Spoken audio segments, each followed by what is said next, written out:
March 7th, 2025, it was my first day starting on the Routeburn track.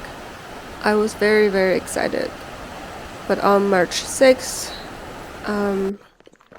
I left Franz Joseph Glacier, the Orange Sheep campground, and drove for 5 hours to this famous Queenstown. I booked this campground in downtown so I could catch the shuttle to the beginning of Routeburn track easily. By this time of the trip, I got pretty good at driving to a campground, shower, laundry, cooking, and preparing food for the walks. Even though I didn't have much time, I still got everything ready for the second day's Routeburn track. This campground offers parking for $35 a day while I'm not staying in the campground, which is still cheaper than a whole day's camping fee compared to other campgrounds, which would charge the full amount, even if you're not there. It is only a short walk from the campground to the shuttle, so I parked the car here and also booked the night when I'm back from the walk. On the morning of the 7th, I got up around 5 to get ready and prepare some breakfast, so I didn't have to feel rushed. I packed, double-checked everything, and parked my car at the parking spot and walked to the bus station. I was the first one to get there, and they told me that I could just go get a coffee while waiting, but I just wanted to save the money because food is very expensive in New Zealand. The bus stop here has a shop that is full of Lord of the Rings stuff. I guess the Routeburn track might have something to do with it. It took us an hour and a half to get to the beginning of the track. I took a photo and let myself walk pretty fast without too much stopping. I got to the Routeburn Falls hut at a decent time. I just want to mention that I didn't get a spot at the hut the first time. I thought I had to camp with all my camping gear at Routeburn Flat campground, but I got so lucky I was able to book all the huts by the end.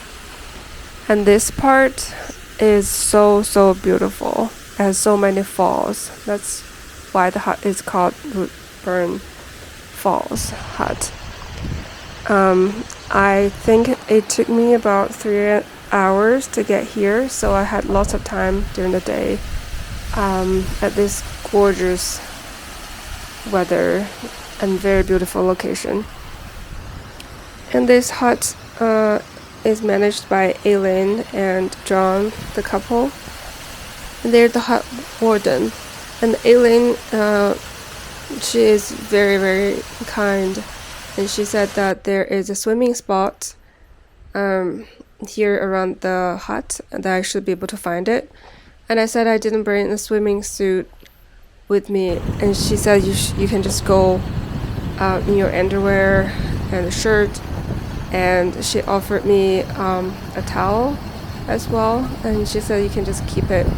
And I did find a swimming spot. It was very, very beautiful. The water was very clear, and you can also drink from it. Most of the water here in nature was safe to drink unless marked otherwise. The swim was invigorating. The water was so nice. And after the swim, I think I went for a walk to the Harris Saddle location, which is towards the second day's hike. I just went for a walk for a little bit, just check out the condition and see if it was windy. And I did remember when I first got to the hut, there was a group of Taiwanese people. They were just taking the day to hike to the first hut, and they were asking me if I knew where the falls are. In this group, in the hut. I also saw a family, mom and dad with 3 girls. I think I asked them how old they were. I think they were 11, 9, and 5. They're all very fit. They were climbing with no problem. They were walking very fast. So I really think that it's a good thing that the whole family can go on a walk like this. This is the second day's view. It was so beautiful. I think the beginning of the second day from Routeburn Falls to Harry's Saddle was my favorite part, and it was just very quiet. Was beautiful, and the lakes there are stunning.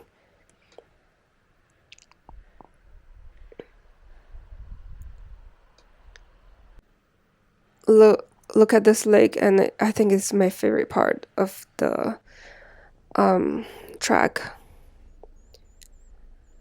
And after Harry's Saddle, I think the views got a little bit different, and the weather was more cloudy, and I think it got a lot harder.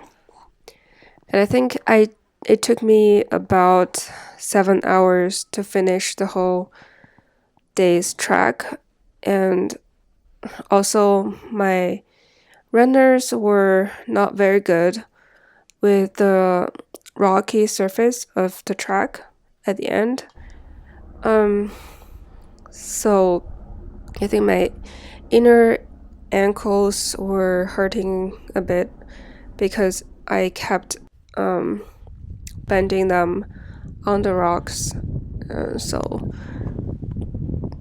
yeah, by the end of the day, I was really tired. When I got to the hut, I did have some energy left to go swimming a little bit in this lake, and then I had some food, and I got the last individual bunk bed left, and I slept very fast and very well. I think this was the final day, and we were able to swim at another fall, and this is the side track. We also did a conical hill on the second day, which was why I was so tired. Yeah, but this is the key summit, I think. It wasn't too impressive by this point, but the last day I still enjoyed myself very much. I was just so happy that I completed the whole trek.